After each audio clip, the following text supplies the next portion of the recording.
Stop, Holmes! Is that you, Watson? Yes, of course it is. And you almost killed me. Nonsense. I was aiming for the vases. Blindfolded? Watson, quiet, please. I'm trying to concentrate.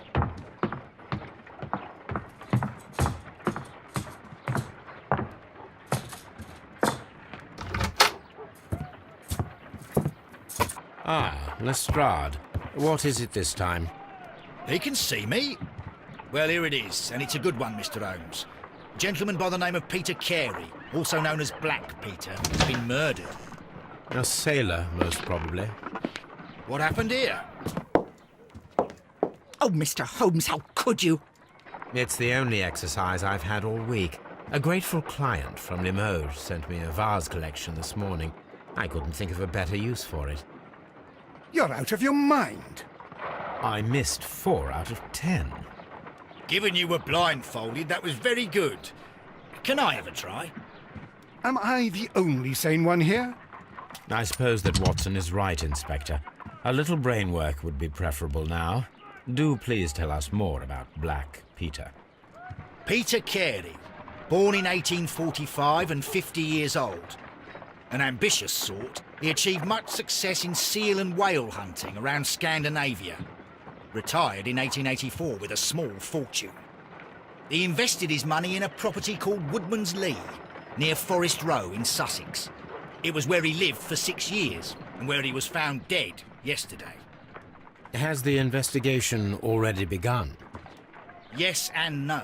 In fact, this crime is so mysterious that I would prefer you to join me down there. Give me half an hour to prepare, Inspector. Take your time and join me there. I have to go through the yard first. The Merry Men struck again. What have they done this time? They robbed a powder reserve. I'll meet you at Woodman's Lee, Mr. Holmes. I should help Mrs. Hudson here.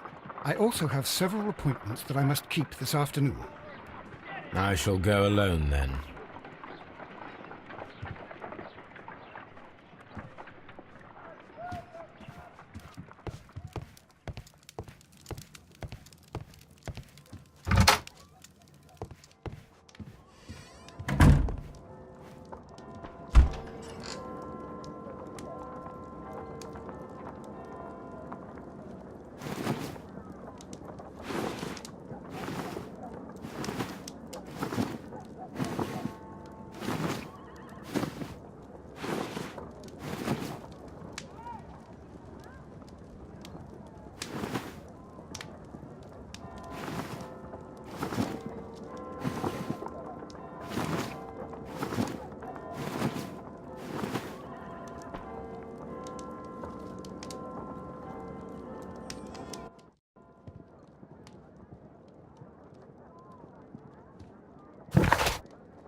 Mr. Holmes, I'm over here. Come on.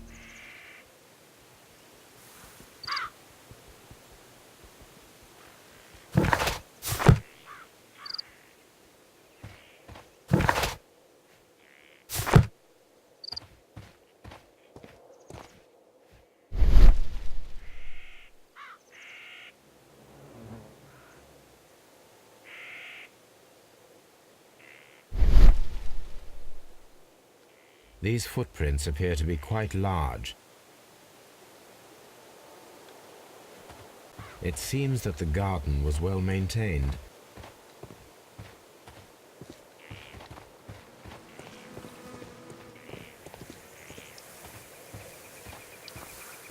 Inspector Lestrade, when will you remove my husband's body? It's sacrilegious to leave him here like this. As soon as we can, Mrs. Carey, I assure you. Allow me to introduce you to Mr. Sherlock Holmes. He's a detective. No doubt you've heard of him. I'll wait for you in front of the cabin, Mr. Holmes. My condolences, Mrs. Carey. Thank you, Mr. Holmes.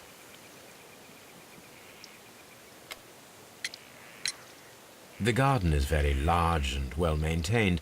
Do you employ someone to look after it? It is true, there is a lot of work, but my husband took care of it himself. Do you remember at what time you found your husband's body?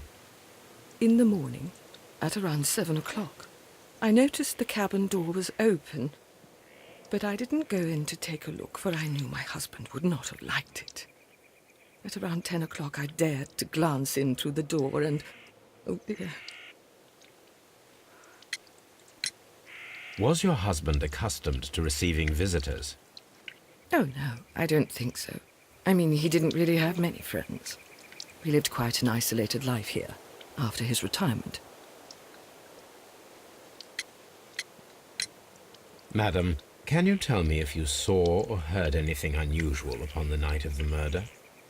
At 2 o'clock in the morning, I heard a terrible scream. I thought nothing of it then. He would scream all the time when he was drunk.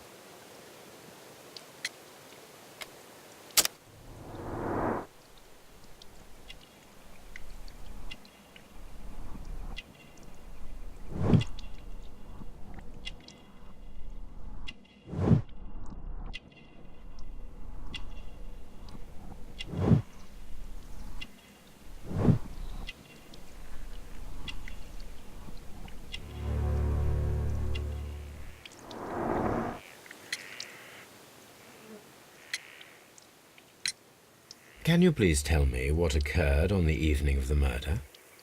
Well, Peter got drunk in the evening. He was in such a terrible temper. Usually whenever that happened, he'd stay all night drinking in his cabin before passing out.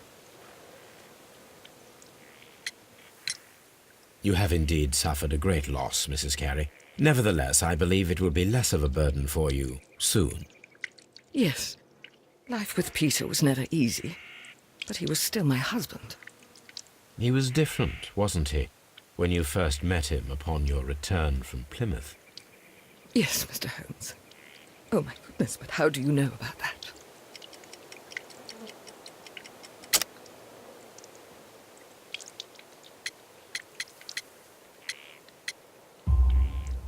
You undertook a pilgrimage to the Cathedral of Santiago de Compostela when you were young. That much is evident from the rosary in your hand. The shortest route for the pilgrim from England to Spain is from Plymouth. I believe that you met Peter Carey as a young sailor there, and you married him soon afterwards. That is indeed what happened, Mr. Holmes. How extraordinary. Thank you, madam.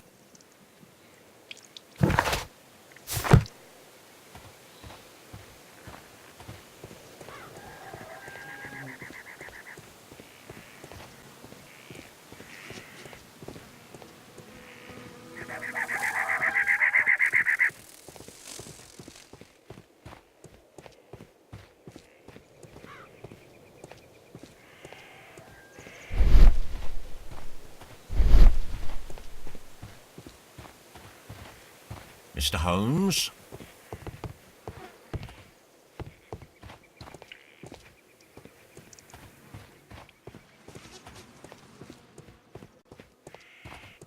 Peter Carey's body is inside the cabin. We took care not to touch anything. The door is locked. Wait just a moment, Mr. Holmes, and I'll open it. I locked it yesterday to ensure that no one should enter the cabin and tamper with the evidence. Ah, good thinking. Hello, hello, hello. What is it, Lestrade? It seems to me that someone has tried to force it, Mr. Holmes. Let me see.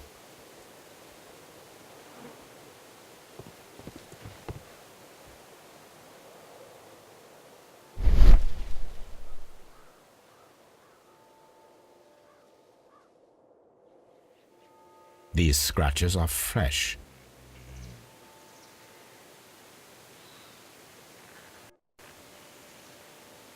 You're right. Someone tried to force open the door. I swear these scratches were not here yesterday. Our mysterious visitor came here last night. Well, he's not the man for the job. This lock is not a difficult one. Perhaps he did not have the right tool.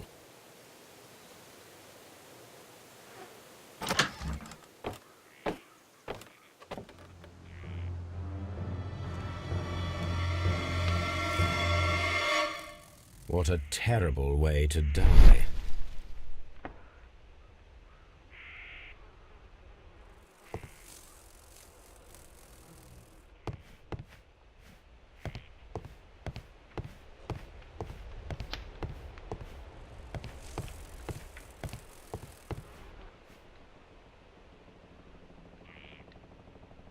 This place is not covered with dust, like the rest of the shelf. An object was taken from here. It was larger than a book. A box or a small chest, perhaps. The tooth of a sperm whale, probably from one of Peter Carey's catches.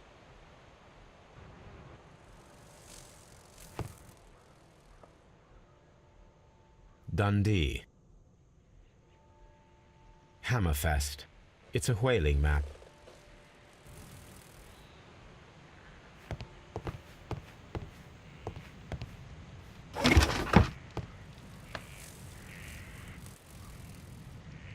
Old navigation instruments, nothing interesting. Peter Carey's boots. They look to be a size 8.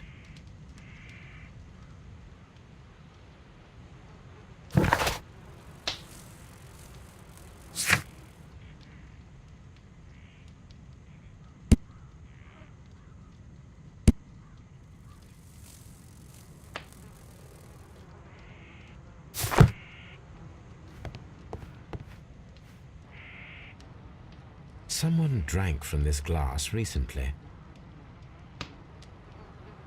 Rum, a sailor's drink.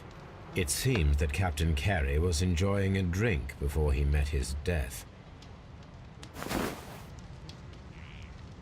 The initials PC have been crudely burned.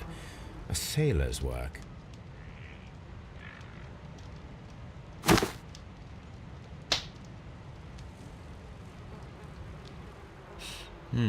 This aroma is familiar, but to recognize it, I must construct my associations in one picture.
Yes, this is a coarse tobacco, quite strong and very popular among sailors.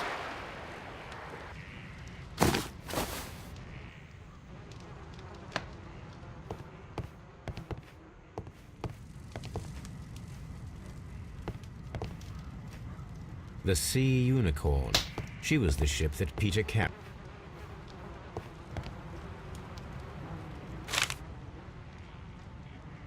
JHN are probably the initials of the owner of this notebook.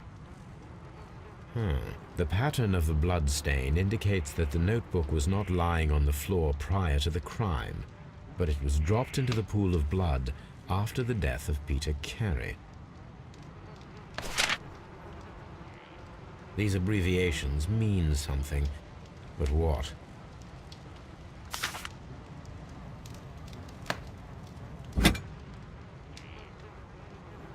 This wooden handle is plain and solid. This blood is from the pool underneath the dead body. Peter Carey tried to defend himself with this knife, but he did not succeed.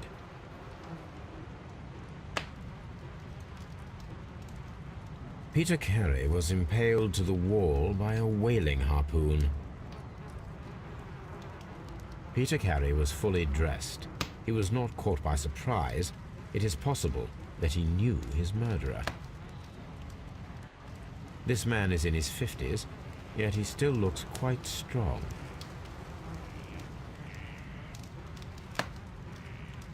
The weapon fully penetrated the body. The force of the blow was immense.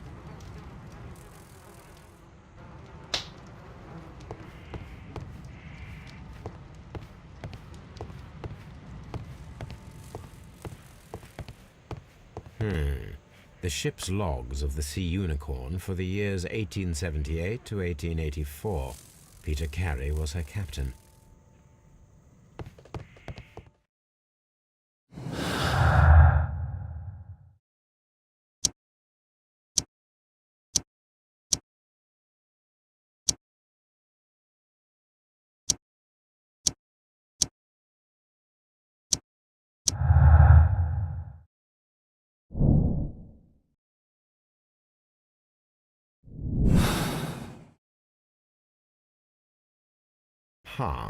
Someone was here yesterday.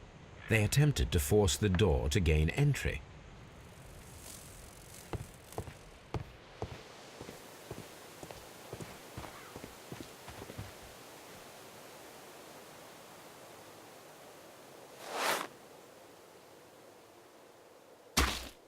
These boots don't match the footprints.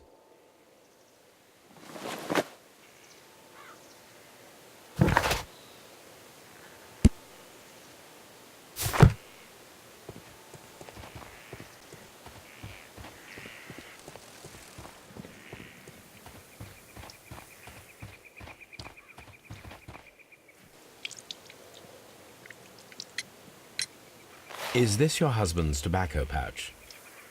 I'm not sure. It might be, but he hadn't smoked in a very long time. Your husband's private papers. Do you know where they are? There was a small tin box, barely larger than a book. He kept his papers there. It should be somewhere in his cabin. Thank you, madam.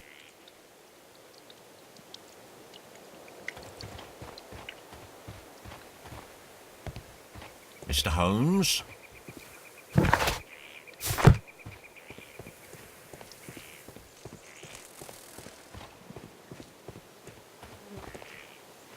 Well, Mr. Holmes, what do you think? I think that we are lucky And why is that? because of last night's attempted break-in. Oof, you've lost me. It is very probable that whoever came here hoped to find the door open. They tried to force it with a knife blade, but they failed. What will they do? Why, return tonight, when they will be better prepared. Aha! So what do you propose? We shall remain on the outside, near the window, where we stand the best chance of catching sight of our visitor. Well, gentlemen, ready your pistols. We have a long night ahead of us.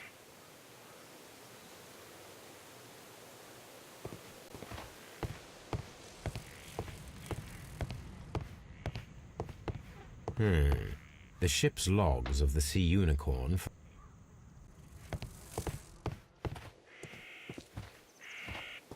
Mr. Holmes?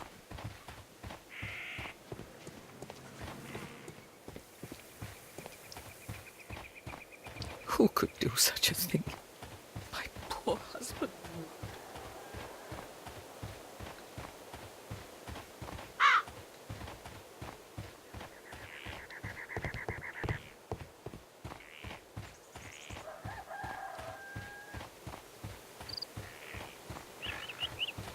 Mr. Holmes?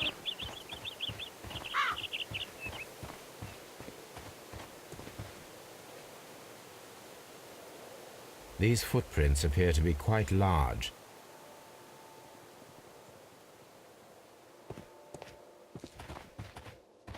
We need to find a good place for an ambush. Perhaps behind Carey's cabin, near the window.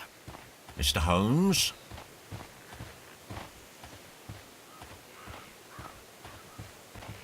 This window is locked from the inside.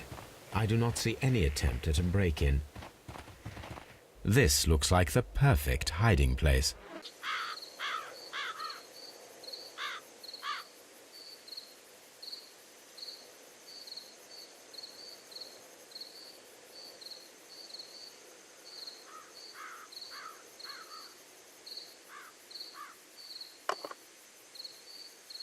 Shh! Did you hear that?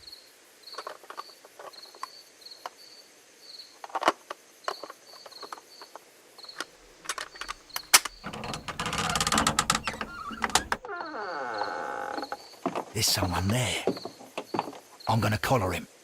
I'll be right behind you. Police! Hold it right there!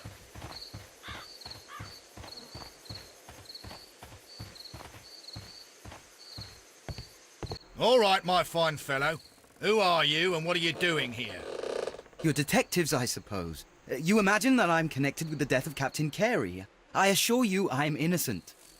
Innocent? And what are you doing in his cabin? Shall I tell you? You came to retrieve what you had lost after killing Peter Carey, but we were here waiting for you. What is your name? John Hopley Nelligan, but I didn't... Do you deny that you came here yesterday? No, but yes, it's just that I couldn't... I'm tired of this. Off we go to the yard. Tomorrow, I'll see that you're put in front of the judge. What? But you can't! I'm not... It's a terrible mistake! Enough. You can explain all of that to the judge. You're coming with me to the yard. But... In light of recent events, it seems evident that your coming here was unnecessary. All the same, I'm very grateful to you, Mr. Holmes. You are welcome, Inspector, but please don't be too hard on our young fellow. I would like to question him tomorrow morning.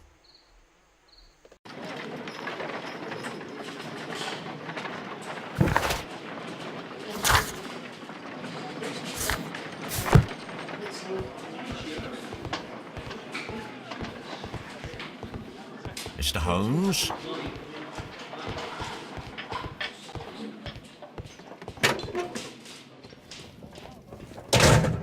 These are the suspect's belongings.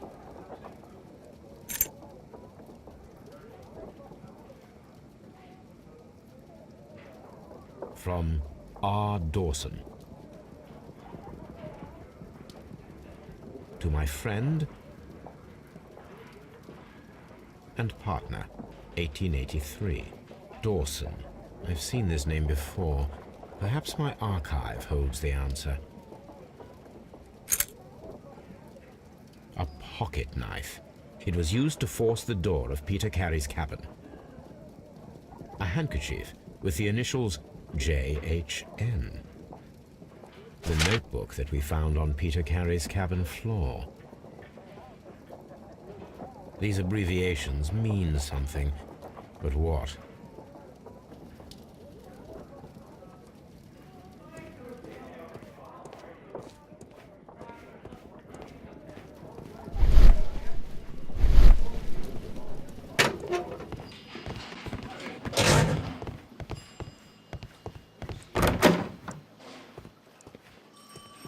Locked.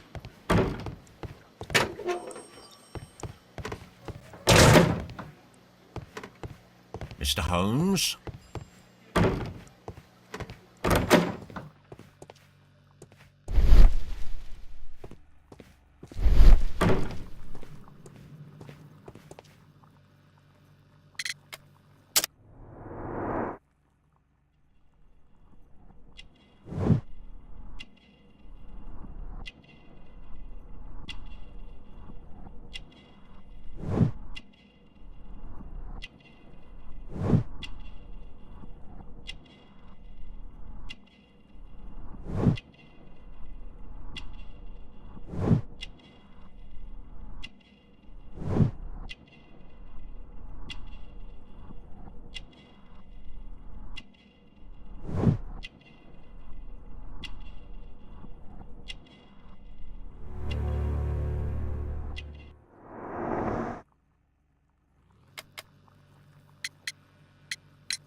Does this notebook belong to you?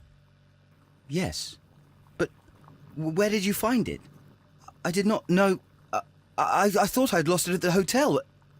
What do these abbreviations mean? Oh, no. I beg you, I can't. If I told you, it would only make things worse. But I will find out eventually, Mr. Nelligan. The sea knife was found near Carey's body. Tell me, Mr. Nelligan, did Mr. Carey try to defend himself or to attack you with it? I don't know. I didn't kill anyone. The police seized this valuable ring from you. Whose is it?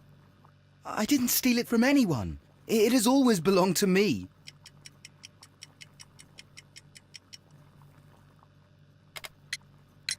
The police seized this valuable ring from you. Whose is it? I didn't steal it from anyone. It has always belonged to me.